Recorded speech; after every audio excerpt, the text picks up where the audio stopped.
साहब कहना क्या है, राहुल गांधी जी का स्वभाव है सदैव सनातन के लिए, हिंदुओं के लिए हमेशा ऐसे शब्द बोलकर और आहत करने का, दुखी करने का।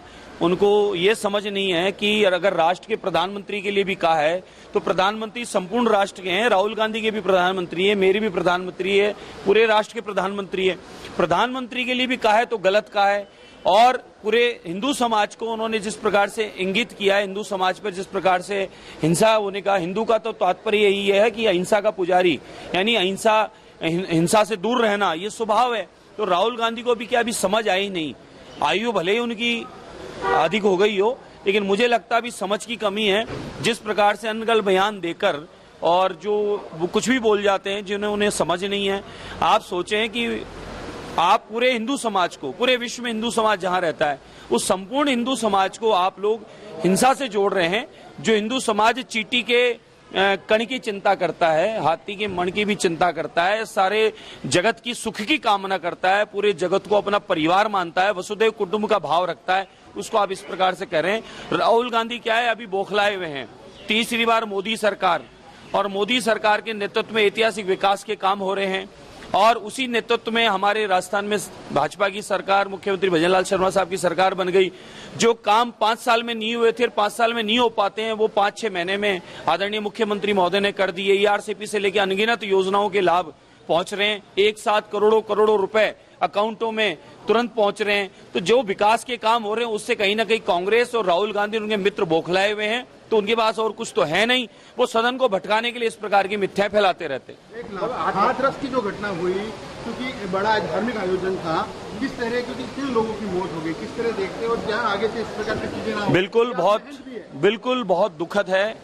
मैं सबको सर्वप्रथम श्रद्धा सुमन अर्पित करता हूं और परमात्मा से प्रार्थना करता हूं कि दोबारा कभी भी कहीं भी पूरी दुनिया में कहीं घटना इस प्रकार की न घटित हो। मैं यही कामना करता हूं। और इसीलिए हम लोग भी प्रदेश में जब भी कई कार्यक्रम उत्सवों की बात आती है तो हम लोग इन बातों को जरूर देखा करते हैं कि धार्मिक आयोजन हो, मेला हो, उत्सव हो, कुछ भी हो, लेकिन वहाँ सुव्यवस्थित सब कुछ हो, कोई नुकसान न हो जाए। तो इसलिए इन सब कार्यक्रमों को भी बहुत अब देख रेख के करना पड़ेगा। भीड़ है, भीड़ में कहीं भी कोई भगदड़ हो जाए, नुकसान अपनों का ही है, अपने परिवार का ही है। तो जो भी हुआ वो बहुत पीड़ाकारक है। सबको श्रद्धा सुमन है, दोबारा पुनरावृत्ति न हो उसके लिए तैयारी होनी चाहिए। मैं अपनी तरफ से, पार्टी की तरफ से यहाँ संवेदना प्रकट करना चाहूंगी और भगवान से यही प्रार्थना है कि जिनके साथ ही हुआ है उनके परिवार को ताकत दें। इतना बड़ा गहरा सदमा बहुत सारी हुई। मैं ये कहना चाहूंगा कि आज राजस्थान विधानसभा का काला दिन रहा। आज का एक काला अध्याय विधानसभा के पटल पे लिखा गया कि संविधान के अनुच्छेद 176 की जो धज्जियां यहाँ पे उड़ाई गई हैं, मोदी जी बड़े संविधान की किताब बना के उसको जहां नतमस्तक हो रहे हैं, बड़ी बड़ी बातें संविधान के बारे में कह रहे हैं, वहीं उनकी सरकार राजस्थान के अंदर उस संविधान की धज्जियां उड़ा रही है। संविधान का आर्टिकल 176 ये कहता है कि जब भी नवनिर्वाचित विधायक आएंगे उनका जो प्रथम सत्र होगा वो राज्यपाल के अभिभाषण से शुरू होगा।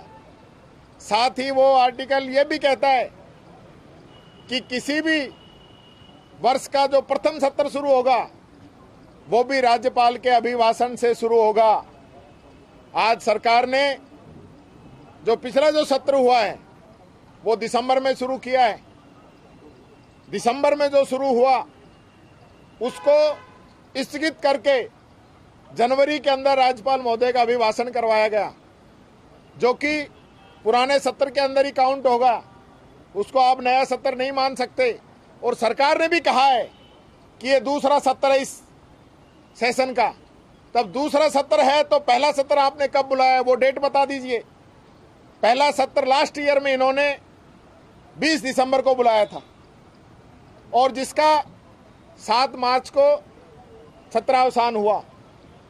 आज ये प्रथम सत्र है, राज्यपाल महोदय के अभिभाषण से इसको शुरू कराना चाहिए था। और ये पहला मौका नहीं है। इससे पहले 1993 के अंदर भी सेम स्थिति बनी थी।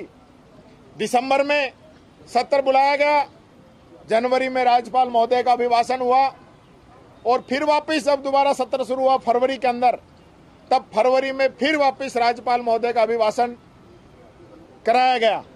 तो ये सरकार एक प्रकार से संविधान को चैलेंज कर रही है।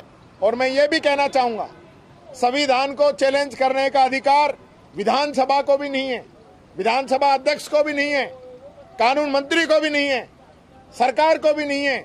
ये लोग, इनकी मंशा साफ झलक रही है कि बाबा साहब अम्बेडकर का बनाया हुआ संविधान इन लोगों के हजम नहीं हो रहा है और जहां इन लोगों को मौका मिलता है ये संविधान पे चोट करने से बाज नहीं आते हैं। यही बात मैं कहना चाहूंगा। राजस्थान विधानसभा के चुनाव के उपरांत ये द्वितीय सत्र है। आज हमारे राजस्थान विधानसभा के जो स्वस्थ परंपराएं रही है, राजस्थान विधानसभा का एक ऐतिहासिक इतिहास रहा है, उस सब की अवहेलना करते हुए कांग्रेस पार्टी ने या विपक्ष ने बिना किसी आधार के संविधान का तथाकथित आधार लेकर व्यवधान किया है। आज सबसे महत्वपूर्ण, आज अंतर्राष्ट्रीय प्लास्टिक दिवस है और अंतर्राष्ट्रीय प्लास्टिक मुक्त दिवस के अवसर पर राजस्थान विधानसभा में एक संकल्प लेना था कि हम प्लास्टिक बैग का उपयोग नहीं करेंगे, परंतु जानबूझकर उन्होंने इसका कोई संकल्प नहीं लिया। साथ ही साथ उन्होंने जो दूसरा बिना किसी आधार हंगामा करने का प्रयास का, वो ये कि राजस्थान का अभिभाषण, राजस्थान विधानसभा में राज्यपाल महोदय का अभिभाषण होना चाहिए। मैं आप सबका ध्यान संविधान के आर्टिकल 176 की ओर दिलाना चाहता हूं। उसमें स्पष्ट रूप से वर्णन है और आज दिन तक के इतिहास में अनेक रूलिंग इस संबंध में भी आई हुई है कि जनरल इलेक्शन के बाद में जो प्रथम सत्र होगा, उस प्रथम सत्र में राज्यपाल महोदय का अभिभाषण होगा और राज्यपाल महोदय का अभिभाषण प्रथम सत्र में होने के बाद वही उसका वर्ष भी गिना जाता है। बाद में कोई अभिभाषण नहीं होगा। मैं रिपीटिशन के कॉस्ट पर आपके सामने संविधान के आर्टिकल 176 के तो कुछ प्रावधान पढ़ना चाहता हूं और उसमें ये स्पष्ट लिखा हुआ है, at the commencement of the first session after each general election. तो फर्स्ट सेशन हुआ दिसंबर का, जनरल इलेक्शन के बाद का, to the legislative assembly and at the commencement of first session, here is also first session of each year. तो वो जो ईच ईयर वर्ड है वो फर्स्ट सेशन से लागू होता है, जो हमारा हो चुका है, कैलेंडर ईयर वर्ड नहीं है। Governor shall address the legislative assembly और in case of the state having a legislative council both the houses assemble together and inform of the legislative cause of his summons। इसीलिए उनका ये जो ऐतराज था कि गवर्नर महोदय का अभिभाषण होना चाहिए, वो पूर्ण रूप से गलत था। संविधान की रक्षा करने का आधार लेने वाले लोग स्वयं संविधान की व्याख्या ही गलत कर रहे थे, संविधान की धज्जियां उड़ा रहे थे।